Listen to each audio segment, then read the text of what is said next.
어느 날, 한 사람의 이야기를 들었다. 그는 특별한 실패를 한 사람은 아니었다. 적어도 젊은 시절만 놓고 보면 사람들이 흔히 말하는 잘 풀린 인생의 조건을 충분히 갖춘 사람이었다. 공부를 게을리하지 않았고, 이름만 대면 알만한 대학을 나왔고, 졸업 후에는 누구나 부러워할 만한 대기업에 들어갔다. 그 시절, 그와 그의 아내는 미래에 대해 특별히 걱정하지 않았다. 지금처럼만 살면 인생은 자연스럽게 다음 단계로 넘어갈 거라 믿었기 때문이다. 열심히 일한 뒤에는 조금 숨을 고르고, 이 나이가 되면 당연히 퇴직을 이야기하고 여가를 말하고 이제는 좀 쉬어도 되지 라는 말을 하게 될 줄 알았다. 그게 성실하게 살아온 사람에게 주어지는 순서라고 믿었다. 하지만 지금 그는 그 나이에 여전히 일터로 향한다. 그것도 선택의 여지가 거의 없는 자리, 하루하루 시급으로 계산되는 곳, 사람들 입에서는 쉽게 노가다 같은 일이라고 불리는 현장이다. 그곳에서 그는 이름보다 먼저 나이로 불리고 경력보다 먼저 쓸모로 평가받는다. 아무도 대놓고 말하지 않아도 그는 안다. 이 나이에 어쩌다가 이런 일 하던 사람 같지 않아 보이는데, 무시는 항상 큰 소리로 오지 않는다. 대부분은 시선으로, 말끝으로, 존중 없는 농담으로 다가온다. 그리고 그는 그 무시가 몸보다 마음에 더 오래 남는다는 걸 이미 알고 있다. 더 힘든 건 그가 하는 일을 아는 사람들에게 차마 말하지 못한다는 사실이다. 요즘 뭐 해? 그 질문 앞에서 그는 늘 잠시 멈춘다. 말을 고르고, 숨을 고르고, 진실을 조금 덜어낸다. 괜히 말하면 돌아올 말들을 이미 너무 잘 알기 때문이다. 아직도 그런 일 해? 그 나이에는 그냥 놀아야 되는 거 아닌가? 그래서 그는 침묵을 선택한다. 그리고 그 침묵 속에서 자기 자신을 조금씩 깎아내린다. 내가 부족했나? 아니면 그때 다른 선택을 했어야 했나? 결국 나는 내 인생의 기회를 스스로 놓쳐버린 건 아닐까? 이 자책은 시간이 갈수록 더 무거워진다. 이건 자존심의 문제가 아니다. 체면의 문제도 아니다. 살아야 하기 때문에, 가정을 지켜야 하기 때문에, 내일을 포기할 수 없기 때문에 그는 오늘도 그 자리로 나간다. 하지만 그 절실함은 밖에서는 잘 보이지 않는다. 사람들은 말한다. 그래도 아직 일할 수 있어서 다행이네. 하지만 그 말은 이 나이에 느끼는 허탈함과 절실함을 결코 담아내지 못한다. 그는 이 나이에 이렇게까지 버티고 있을 줄은 정말 몰랐다. 같은 대학을 나왔던 대학 동기들, 같은 시기에 입사했던 입사 동기들은 지금 전혀 다른 풍경 속에 살고 있다. 그들은 편안한 노후의 삶을 말하고 노후의 여가와 여행 계획을 이야기한다. 그는 그 이야기들을 애써 비교하지 않으려 한다. 하지만 마음은 생각보다 정직하다. 왜 나는 아직 여기 있을까? 내 인생은 어디서 이렇게 갈라진 걸까?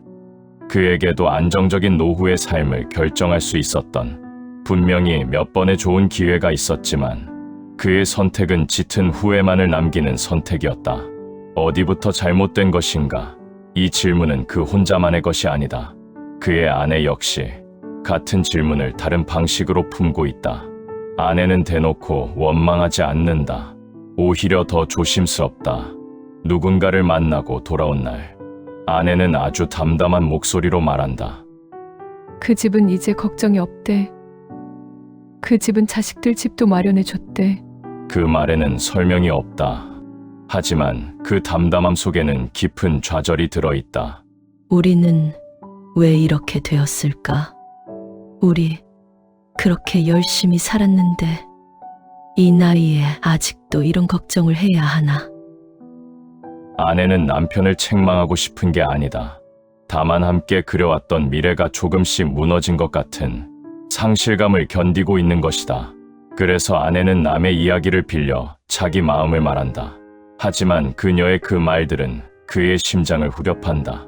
그 순간 상대적으로 무능했던, 자신의 비참한 모습을 돌아보게 되고 비교는 그렇게 시작된다. 비교는 단순한 부러움이 아니다. 비교는 지금까지 살아온 시간을 한순간에 무가치하게 만드는 힘을 가진다. 특히 열심히 살아온 사람일수록 비교 앞에서 더 깊이 무너진다. 우리는 뭘 잘못한 걸까? 이 인생이 맞는 걸까? 이 질문이 반복될수록 그의 마음도 아내의 마음도 조용히 달아간다. 그는 자기 인생을 돌아본다. 분명히 게으르지 않았고 책임을 피하지 않았고 가정을 위해 뒤로 물러선 선택도 적지 않았다. 그런데 왜 결과는 이렇게 다른 모습일까? 이 질문 앞에서 신앙은 현실을 덮어주지 않는다. 성경은 성실한 인생이 항상 편안해진다고 약속하지 않는다.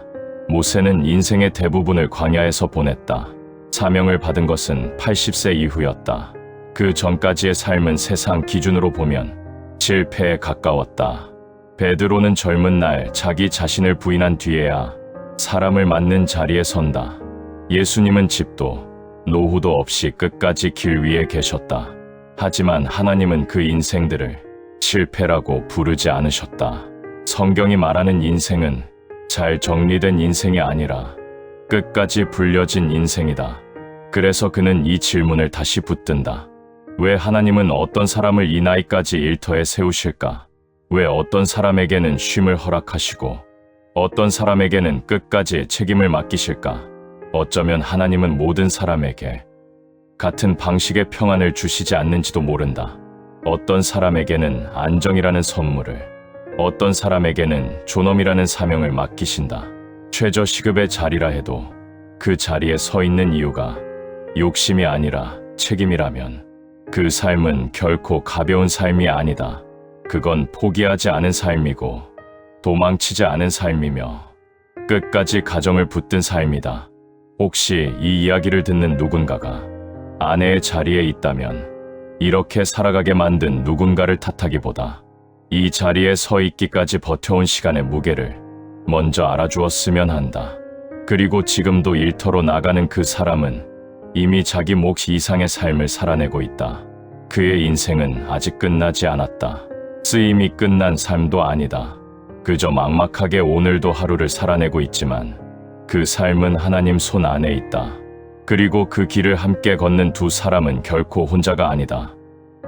그리고 이 이야기를 끝까지 듣고 있는 누군가가 있다면 아마 이런 생각을 하고 있을지도 모른다. 이거 내 이야기 같은데, 내 인생을 누가 보고 쓴 것 같은데. 남들에게는 말하지 않았지만 속으로만 반복해 온 질문들. 왜 나는 아직 여기 있는가? 왜 내 인생은 이렇게 흘러왔는가? 왜 나는 쉬어야 할 나이에 여전히 버티고 있는가? 만약 이 이야기가 자신의 인생처럼 느껴진다면 그 삶은 결코 가벼운 삶이 아니다. 세상은 결과로 사람을 평가하지만 하나님은 버텨온 시간을 보신다. 포기하지 않고 하루를 살아낸 시간, 무너지고 싶어도 가정을 붙들었던 시간, 아무도 몰라도 책임을 내려놓지 않았던 시간, 그 시간들은 결코 헛된 시간이 아니다. 누군가는 편안함 속에서 인생을 지나가고 누군가는 버텨냄 속에서 인생을 살아간다. 그리고 버텨낸 인생은 결코 실패한 인생이 아니다. 혹시 지금도 비교 속에서 자신을 작게 느끼고 있다면, 혹시 지나간 선택들을 떠올리며 후회 속에 머물러 있다면, 혹시 나는 이미 늦었다고 조용히 단정 짓고 있다면 그 생각이 당신의 인생의 결론은 아니다. 성경은 늦게 부름받은 사람들의 이야기를 부끄러워하지 않는다. 광야에서 늙어간 모세도, 실패 이후 다시 불려진 베드로도, 늦은 시간까지 사명을 감당한 수많은 사람들도 하나님께는 늦은 인생이 아니었다. 지금 당신이 서 있는 자리가 화려하지 않아도, 최저 시급의 자리일지라도, 남들이 알아주지 않는 자리일지라도 그 자리가 책임 때문에 서 있는 자리라면 그 삶은 이미 존엄한 삶이다. 그리고 한 가지는 분명하다. 이 영상을 보고 있는 당신은 무너지지 않고 여기까지 왔다. 완벽해서가 아니라 포기하지 않았기 때문에 여기까지 온 것이다. 인생은 생각보다 길고 하나님의 시간은 생각보다 늦게 열릴 때가 있다. 아직 끝난 인생이 아니다. 아직 쓰임이 끝난 삶도 아니다. 지금도 하루를 살아내고 있다면 그것 자체가 이미 의미 있는 믿음의 걸음이다. 그리고 무엇보다 이 이야기가 당신의 이야기처럼 느껴졌다면 당신은 혼자가 아니다. 조용히 버티고 있는 사람들, 말없이 책임을 지고 있는 사람들, 겉으로는 평범해 보이지만 속으로는 치열하게 살아가는 사람들, 하나님은 그 삶을 작게 보지 않으신다. 오늘도 일터로 향하는 그 걸음, 오늘도 가정을 붙드는 그 마음, 오늘도 무너지지 않으려 애쓰는 그 하루, 그 모든 시간은 하나님 손 안에서 헛되지 않습니다. 그래서 이 이야기는 끝난 이야기가 아니라 아직 진행 중인 우리 인생의 이야기입니다. 시청해 주셔서 감사합니다.